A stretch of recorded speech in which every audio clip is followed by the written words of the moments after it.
Mesdames et messieurs, bonsoir et bienvenue sur Sahel TV. Tout de suite, les principaux titres de ce journal. Les Mourabitoun disqualifiés de la Coupe d'Afrique des Nations 2019 après un match nul contre la Tunisie. Malgré une bonne prestation, la Mauritanie quitte la compétition la tête haute. Mohamed el-Cheikh Mohamed Ahmed el-Ghazouani, élu président de la République à l'issue du scrutin du 22 juin dernier, arrivera-t-il à apaiser le climat politique en Mauritanie? Élément de réponse dans ce journal. Pour le 19e mardi de manifestation des jeunes en Algérie, le président de l'Assemblée parlementaire nationale algérienne, Mohamed Bouchareb, présente officiellement sa démission au bureau de l'Assemblée. Merci d'être avec nous et une fois n'est pas coutume, nous ouvrons notre journal par du football. Le match de notre 11 national oblige. Les Mourabitoun ont joué tout à l'heure leur dernier match du groupe contre la Tunisie, il y a quelques minutes d'ailleurs. Après le match nul obtenu face à l'Angola 0-0, samedi dernier, les Mourabitoun ont concédé une nouvelle fois un match nul contre la Tunisie, synonyme d'élimination. Après une bonne performance et un excellent jeu, les Mourabitoun quittent ce championnat auquel ils se sont qualifiés pour la première fois de leur histoire avec la tête haute. Nous y reviendrons demain avec plus de détails. Le paysage politique va-t-il être plombé par la crise post-électorale qui prévaut actuellement dans notre pays?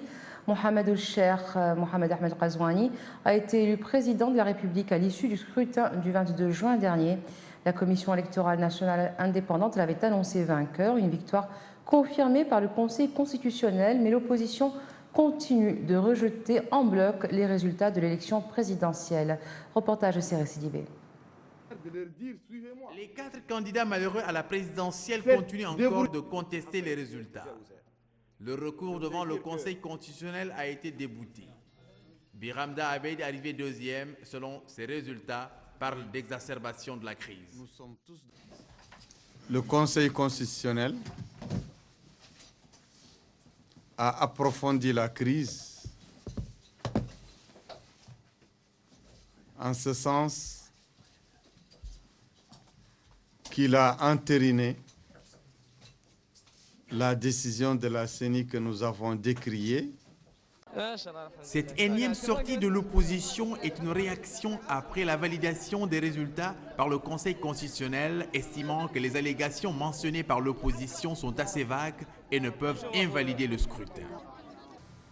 Nous avons eu 3 recours. Ils sont ressortis dans la décision qui a été donnée. Nous les avons étudiés minutieusement. Parce que d'abord, on est très content qu'il y ait des recours. Nous les avons rejetés parce que tout simplement, par rapport à la réglementation et aux lois qu'on est chargé d'appliquer, on n'a pas vu quelque chose qui pouvait justifier que l'on puisse donner satisfaction à ces recours. L'opposition est toujours fidèle à sa position et maintient sa logique de contestation. Pendant ce temps, Mohamed el-Cheikh el-Ghazouani est confirmé dans sa victoire avec 52% des suffrages exprimés, comme annoncé par la Commission électorale nationale indépendante. Un dialogue politique est dès lors salutaire pour rapprocher les positions et ainsi ouvrir la voie à un climat apaisé. La Commission nationale des droits de l'homme s'est rendue dans différents commissariats de Nouakchott pour rencontrer les personnes détenues après la proclamation des résultats de la présidentielle du 22 juin en Mauritanie. Le président de la Commission nationale des droits de l'homme, Maître Bouhabouini, a indiqué sur les ondes de RFI que sa commission veillera au respect des droits, en particulier les droits relatifs aux conditions de détention.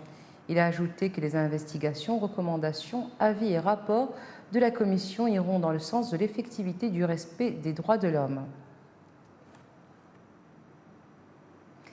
Les épreuves du baccalauréat 2018-2019 ont commencé depuis le 10 juin dernier.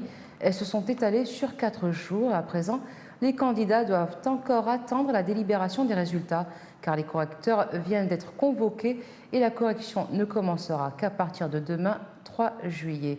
Retour à Céré Sidibé. Plus de 2 semaines après le baccalauréat, les candidats prennent encore leur mal en patience. Ils attendent encore les résultats. La correction ne commencera qu'à partir de demain. Les correcteurs ont été convoqués ce matin dans les centres de correction pour parler de barème et de modalités de la correction. Du côté des candidats, l'attente est interminable. Pas de vacances avant d'avoir les résultats. Cette année, le calendrier des examens a été perturbé par la tenue de la présidentielle du 22 juin. Ceux-là n'auront sans doute pas droit à des véritables vacances cette année. Le président de l'Assemblée parlementaire nationale algérienne, Mohamed Bouchareb, a présenté aujourd'hui officiellement sa démission au bureau de l'Assemblée.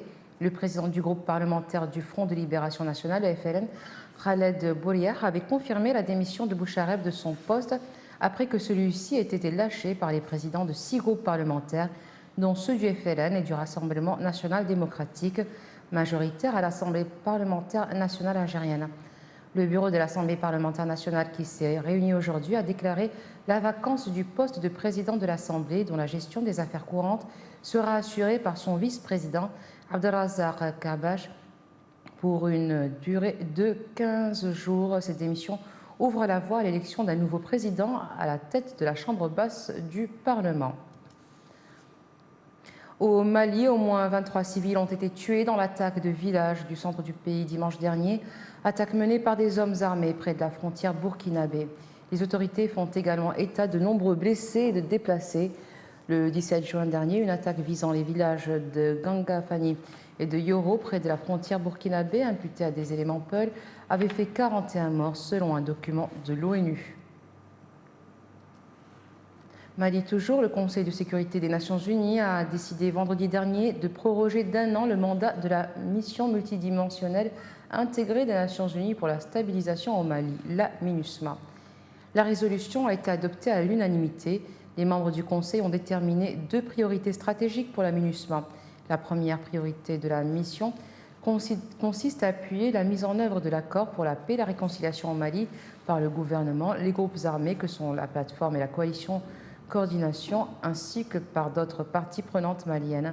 La seconde priorité de la MINUSMA est de faciliter l'application d'une stratégie globale dirigée sur le plan politique par le Mali afin de protéger les civils, de réduire les violences intercommunautaires et de rétablir l'autorité et la présence de l'État ainsi que les services sociaux de base dans le centre du Mali.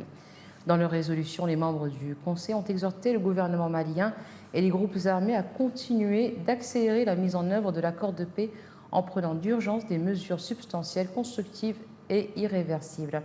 Le Conseil a également exhorté les parties maliennes à signer sans délai une feuille de route révisée assortie d'un calendrier clair, réaliste et contraignant portant sur un nombre restreint de priorités liées aux principaux piliers de l'accord. Au Niger, des hommes armés ont lancé hier une importante attaque à l'aide de véhicules kamikazes contre un camp de l'armée nigérienne dans la zone d'Inat, dans l'ouest du pays, près de la frontière avec le Mali, selon une source militaire.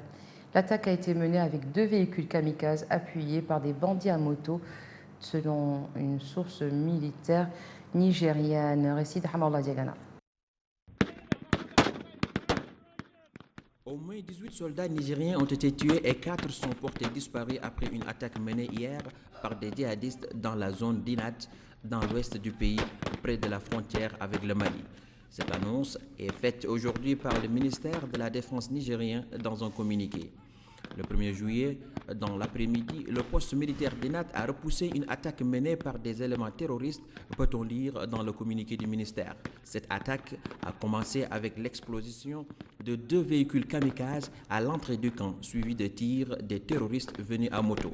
La riposte avec l'appui aérien des partenaires français et américains a permis de mettre l'ennemi en déroute hors de nos frontières, poursuit le texte qui précise que les opérations de ratissage se poursuivent.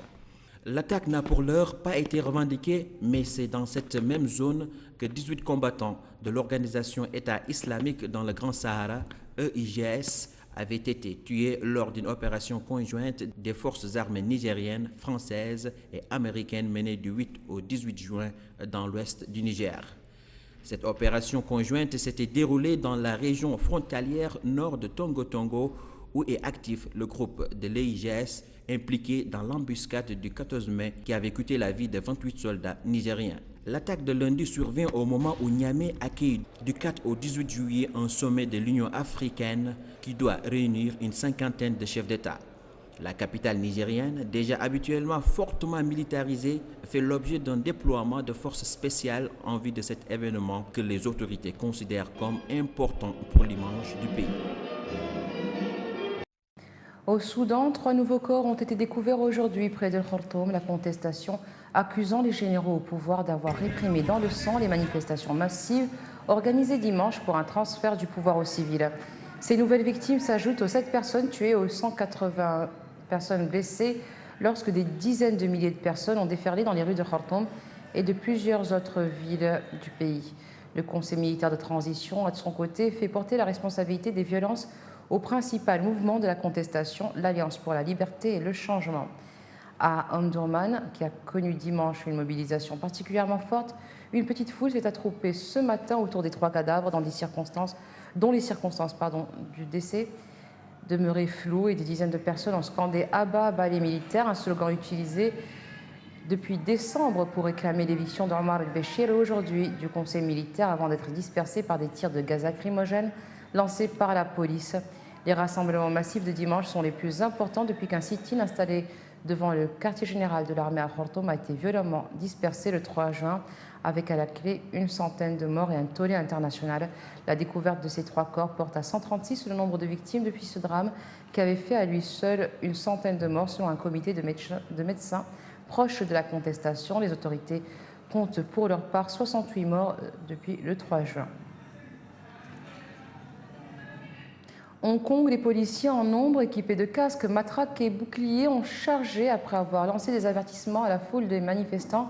La police avait auparavant intimé l'ordre aux manifestants d'évacuer le bâtiment du Parlement, menaçant de recourir à la force. La police anti-émeute de Hong Kong a alors repris dans la nuit d'hier à aujourd'hui le contrôle du Parlement local qui avait été envahi par les manifestants. Les contestataires ont pris la fuite après que les policiers ont chargé et tiré des gaz lacrymogènes plusieurs heures après l'invasion du Parlement par ses opposants au gouvernement pro-Pékin.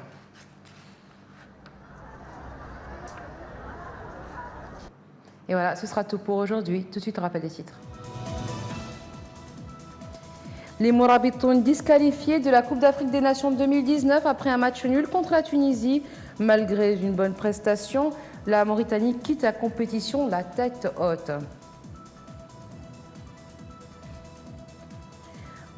Cheikh Mohamed Ahmed Ghazouani, élu président de la République à l'issue du scrutin du 22 juin dernier. Arrivera-t-il à apaiser le climat politique en Mauritanie? Des éléments de réponse ont été apportés dans ce journal. Pour le 19e mardi de manifestation des jeunes en Algérie, le président de l'Assemblée parlementaire nationale algérienne, Mouad Bouchareb, présente officiellement sa démission au bureau de l'Assemblée.